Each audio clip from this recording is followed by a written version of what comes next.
Stroke বা heart attack দুটি সমস্যাই জীবন মরণ মুহূর্ত তৈরি করে, তাই এই সমস্ত ক্ষেত্রে যত দ্রুত রোগীকে হসপিটালে পাঠানোর ব্যবস্থা করা যাবে ততই রোগীর বাঁচার সম্ভাবনা বৃদ্ধি পাবে। স্ট্রোকের ক্ষেত্রে সাধারণত রোগীর শরীরের একটা সাইড অবশ বা প্যারালাইজড হয়ে যায়।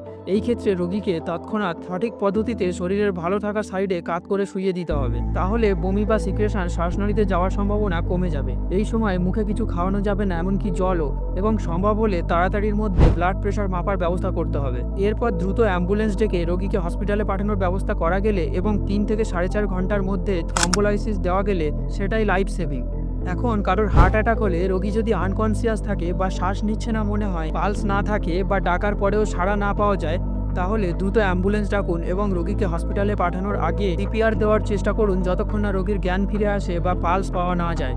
সিপিআর দেওয়ার নিয়ম হলো রোগীকে শক্ত সমতল জায়গায় শোয়াতে হবে এবং যে ব্যক্তি সিপিআর দেবেন সেই ব্যক্তি তার নিজের দুটি হাত একসাথে লক করে স্টারনাম বা বুকের মাঝখানে রেখে কনুই সোজা রেখে 2 ইঞ্চি গভীর চাপ দিতে হবে।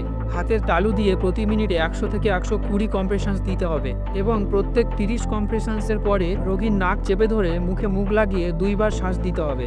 মনে রাখবেন, time is brain, time is heart, প্রতিটা মিনিট মূল্যবান।